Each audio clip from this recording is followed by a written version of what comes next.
This video was made possible by Skillshare. The first 1,000 people to use the link in my description will get a free trial of Skillshare Premium. At the end of March, just a couple weeks ago, something incredibly catastrophic happened that caused the entire global supply chain of goods to be thrown into total chaos. And it was all caused by a single ship and 25 people on board. It all began with a cargo ship called the Ever Given, a new class of mega container ships that was traveling from port in Malaysia to the port of Rotterdam in the Netherlands. Among the largest container ships in the entire world, the Ever Given is roughly the same length of the Empire State Building in New York City, at 400 meters long. And since it's capable of carrying 20,000 cargo containers, it's roughly the same weight as the Willis or Sears Tower is in Chicago. It's truly a colossal ship, and the shortest route for a ship of this size carrying goods from Asia to Europe is through the Suez Canal in Egypt. The Suez Canal was opened in 1869, and ever since, it's become one of the most important trade routes in the entire world. It offered ships transporting cargo between Europe and Asia a massive shortcut over the alternative of traveling all the way south around the African continent. Today, the Suez Canal continues to offer the quickest route for ships transporting the massive quantities of manufactured goods in China and Asia to the massive market of affluent customers in Europe. And as a result, the Suez Canal is big business. Roughly 12% of all of the world's goods flow through the canal every year, and on average, 51 cargo ships carrying over $9 billion worth of oil, gas, grain, and consumer goods pass through it every single day. The canal is the primary reason for Egypt's geopolitical significance and one of the country's primary sources of revenue. Last year alone, generating over $5 billion for the country in fees for cargo ships passing through it. Entire wars have been fought over the ownership of the Suez Canal, and it's no wonder why. The alternative of traveling around Africa adds over 10 days of travel time and 3,800 miles to the average ship traveling between China and Europe, which means more money is spent on fuel, crew, and delays in getting cargo to their ports and into the hands of consumers. The Suez Canal is therefore an absolutely vital part of the global shipping industry, and the closure of the canal can wreak absolute havoc on this entire delicate, time-sensitive system. The canal has only been closed twice before this incident, and I made a video about one of those times, but this time could potentially be even worse, because global trade is bigger now than it ever has been before. Now, let's get back to the developing story of the Ever Given. The ship departed port in Malaysia carrying 20,000 cargo containers full of consumer products destined for Rotterdam, and according to the usual procedure, arrived at the port of Suez in the Red Sea while it awaited entry into the Suez Canal for its journey over to the Mediterranean, where it would afterwards sail along to Rotterdam. The Suez Canal Authority, or SCA, oversees traffic within the canal and, as usual, they place 2 official SCA pilots on board the Ever Given to help its crew travel along the complicated process of getting through the canal. But within hours of entering the canal, at approximately 7:30 a.m. local time on the 23rd of March, the Ever Given experienced a freak sandstorm event that obscured visibility aboard. Not only that, but the strong winds from the storm were pushing against the Ever Given's 20,000 cargo containers on top like it was all a giant sail. This ended up causing the ship to lose all ability to steer, pushed the ship sideways, and caused it to ram bow first into the east side of the Suez Canal. This point of the canal is only 200 meters wide, compared to the Ever Given's length of 400 meters. And since it was now positioned sideways, it meant that this entire width of the canal was blocked, which, in effect, meant that the entire Suez Canal system was all of a sudden rendered completely impassable by just a single boat. Now, before we go any further, the Egyptian government has sort of been doing stuff to try and prevent a situation exactly like this from happening. They knew that as cargo ships have been getting bigger and bigger over the years to accommodate growing international demand, that eventually, ships would become too big to even get through the narrow Suez Canal. So, they knew in the early 2010s that something had to be done in order to increase the canal's capacity, and so, between 2012 and 2019, the Egyptian government initiated a more than $8 billion plan to expand it by adding additional channels at certain points. This meant that at these points, if a ship got stuck, it could be bypassed by other ships using the newly built adjacent channels. Unfortunately though, these new secondary channels weren't constructed along the entire Suez Canal's length, and the entire stretch of the canal south of this lake was kept as just a single channel. Well, guess which part the Empire State Building-sized boat just crashed into?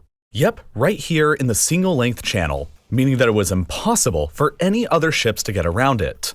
Now, every single hour that this ship is stuck there is increasingly catastrophic for the entire global economy. $9 billion worth of goods travel through the canal every day, which means that for every hour the Ever Given is clogging up the canal, it's holding up $400 million worth of international trade.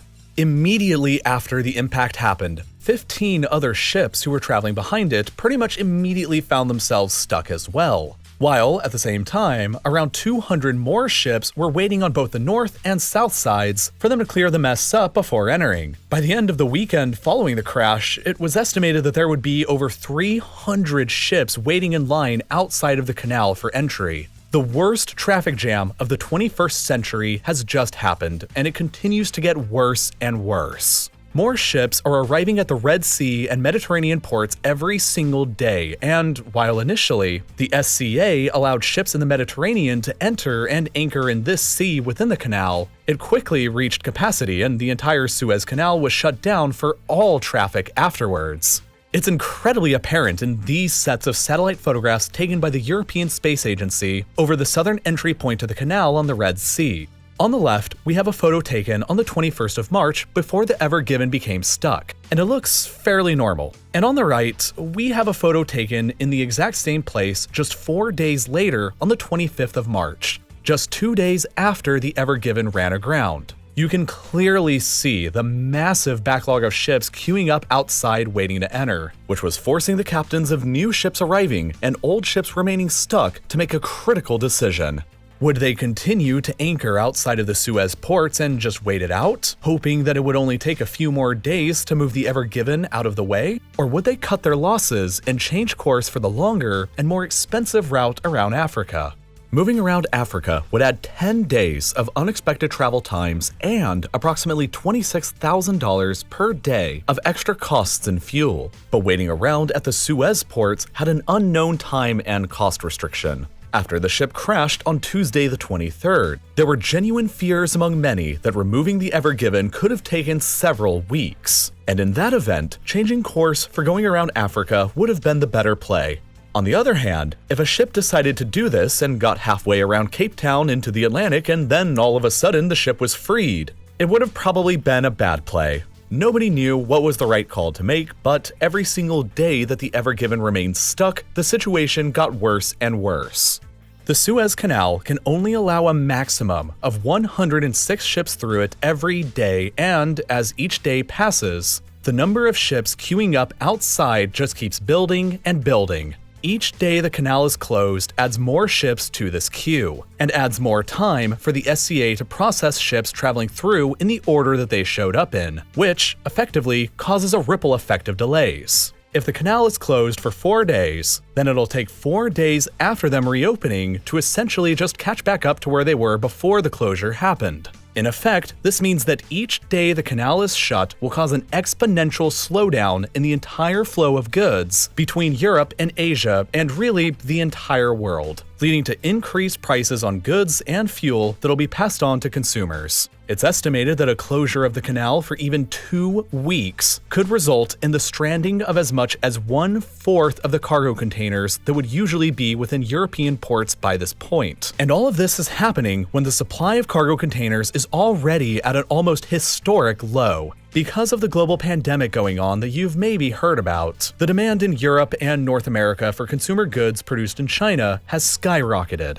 And as a result, the historic continuous flow of cargo on ships from China has been clogging ports across the developed world, and combined with a shortage in availability of workers due to the pandemic, it's been causing widespread historic delays in processing and shortages in containers. Before the Suez even became blocked, the cost of shipping a container from China to North America had more than doubled since November of last year to the present. And as a result of that, many shipping companies in the United States were rerouting their cargo arriving from Asia from the West Coast to the US East Coast instead. Before the Suez closure, 1/3 of all cargo arriving to the US East Coast from Asia was traveling through the Suez Canal. And this is obviously now impacted as well. In effect, the Ever Given crashing into the side of the Suez Canal happened at probably the worst possible time, since there's an already unprecedentedly stressed global supply chain. The race to free the ship and unblock one of the world's most vital arteries at its most critical moment,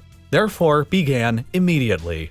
But it's been very difficult. Here's a bunch of photos that have been taken of the situation. It turns out that removing a big boat the size and weight of one of humanity's biggest skyscrapers that's firmly lodged into the beach on two sides of a narrow canal is actually a pretty difficult task to accomplish. Initially, the Egyptian government summoned a fleet of tugboats to the scene to nudge and pull the Ever Given out of place. But the ship turned out to be too big and too heavy for this alone to work. So, next up, they brought out a series of excavators to begin digging away the sand and the mud from beneath the ship's bow in an attempt to free it, but it was slammed in too deep. So next up, they hired a Dutch and a Japanese company to bring out some dredgers to essentially suck up the sand and the mud from beneath the ship's bow in an attempt to get it floating again and free from the bank. This was moderately successful early on, but the ship would ultimately be freed with the help from the forces of nature. Tides. The rising and falling of the sea is a constant phenomenon across the world and is obviously a force to be reckoned with within the Suez Canal as well. High tides will occur 12 hours and 25 minutes apart, and it takes 6 hours and 12.5 minutes for water at the shore to go from high to low or from low to high. These were the best windows for the salvage crews to work in to free the Ever Given because each time the tide rose, the massive boat stood a better chance of actually becoming buoyant again, and the tugboats used these to their advantage. On Sunday, the 28th of March, 5 days after the Ever Given had become trapped, the sun and moon were in alignment and their combined gravity resulted in an exceptionally strong high tide that helped the workers and engineers on the ground to finally be able to yank the ship free on Monday, the 29th of March.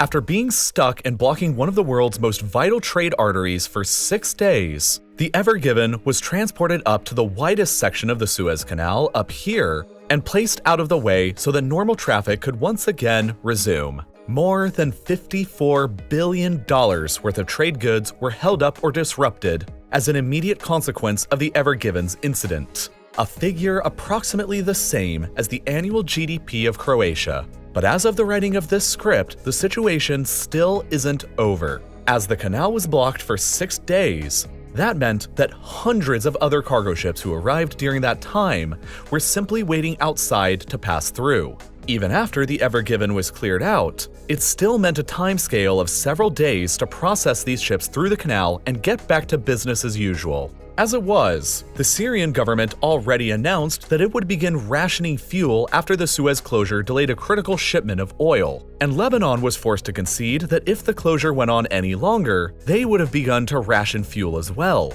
The 6-day shutdown of the Suez Canal affected as much as 15% of the entire world's shipping container capacity, which led to shipping delays across the entire globe.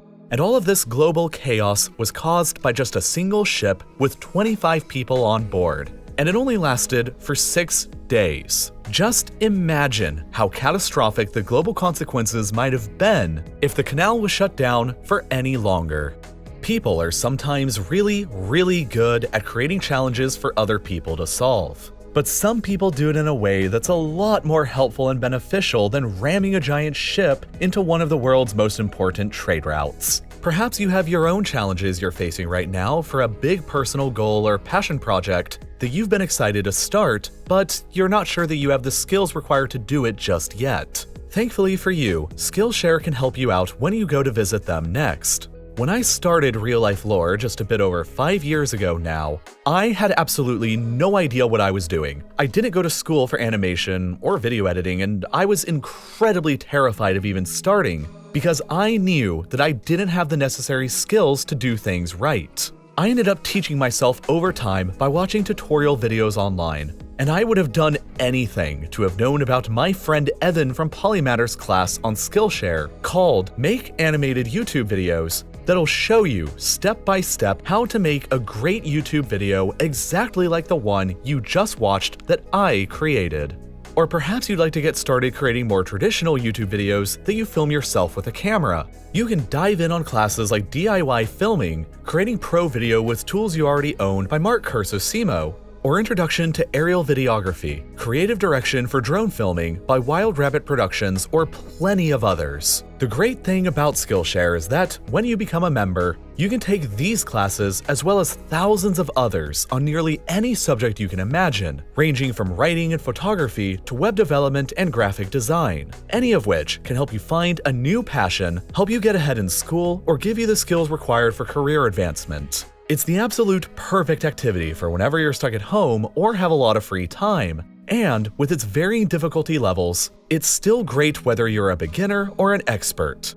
And best of all, you can get a completely free trial of Skillshare Premium by being one of the first 1,000 people who follow the link down in my description.